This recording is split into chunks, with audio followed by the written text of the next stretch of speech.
चार धाम में 50 दिन में 30 लाख भक्तों ने किए दर्शन। ऑफलाइन रजिस्ट्रेशन, सीमित संख्या की भी नहीं टेंशन।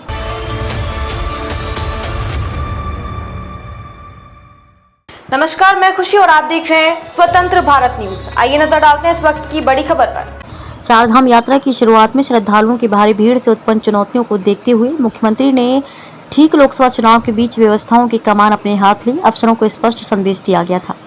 केदारनाथ, बद्रीनाथ, चार धाम यात्रा में भक्तों का हुजूम उमड़ पड़ा है। दिल्ली, एनसीआर, यूपी, एमपी समेत देश के कई राज्यों से चार धाम दर्शन करने वाली श्रद्धालुओं की भारी भीड़ देखने को मिली। चार धाम में 50 दिनों में अभी तक 30 लाख श्रद्धालु दर्शन कर चुके हैं। 10 मई को चार धामों के कपाट खुलने का सिलसिला प्रारंभ हुआ तो पहले दिन से भारी संख्या में देश दुनिया से यात्री दर्शनों के लिए पहुंचे। चार धाम यात्रा की शुरुआत में श्रद्धालुओं की भारी भीड़ से उत्पन्न चुनौतियों को देखते हुए मुख्यमंत्री ने ठीक लोकसभा चुनाव के बीच व्यवस्थाओं की कमान अपने हाथ ली।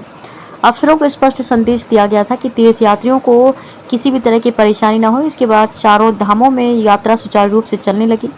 इस वर्ष 10 मई को कपाट खुलने से लेकर 30 जून तक लगभग 30 लाख श्रद्धालु चार धामों में आ चुके हैं। पिछले साल 22 अप्रैल को कपाट खुले। पिछले साल यात्रा इस साल के लिहाज से 18 दिन पहले खुले थे। इस बार 30 जून तक ही लगभग 30 लाख यात्री पहुंच चुके हैं। मुख्यमंत्री पुष्कर सिंह धामी ने इस वर्ष जनवरी से ही चार धाम यात्रा के सुचारू संचालन को बैठकों के साथ ही स्तरीय निरीक्षण शुरू किया। अफसरों को स्पष्ट निर्देश दिए कि यात्रा को बेहद गंभीरता से लिया जाए। 10 मई को खुले थे कपाट। इस साल 2024 में चार धाम के कपाट 10 मई को तीर्थयात्रियों के दर्शन के लिए खुले थे। देश के कई राज्यों से तीर्थयात्रियों का हुजूम दर्शन करने के लिए चारों धामों में उमड़ पड़ गया था। शुरुआती दिनों में चार धाम यात्रा रूट पर ट्रैफिक जाम की समस्या भी बनी रही थी। भक्तों की भारी भीड़ को देखते हुए सरकार की ओर से अतिरिक्त पुलिस फोर्स तैनात कर ट्रैफिक कंट्रोल किया गया था। ऑफलाइन रजिस्ट्रेशन पर भी लगी थी पाबंदी। चार धाम में तीर्थयात्रियों की भारी भीड़ को देखते हुए ऑफलाइन रजिस्ट्रेशन पर भी पाबंदी लगाई गई थी। सरकार की ओर से हरिद्वार और ऋषिकेश में प्रतिदिन 1500 ही ऑफलाइन रजिस्ट्रेशन की अनुमति दी गई थी, जिसे बढ़ाकर 2000 कर दिया गया था।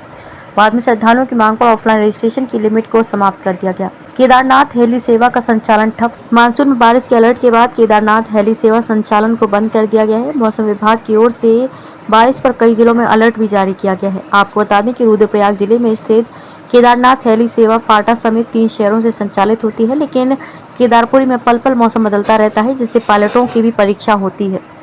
अब तक के लिए बस इतना ही। फिर होगी आपसे मुलाकात ऐसी एक और बड़ी खबर के साथ। तब तक के लिए नमस्कार और देखते रहिए स्वतंत्र भारत न्यूज। ऐसे ही लेटेस्ट अपडेट्स के लिए हमारे चैनल को सब्सक्राइब करें और तुरंत नोटिफिकेशन पाने के लिए बेल आइकन प्रेस करना ना भूलें। यदि आप हमें फेसबुक के माध्यम से देख रहे हैं तो हमारे पेज को फॉलो जरूर करें। धन्यवाद।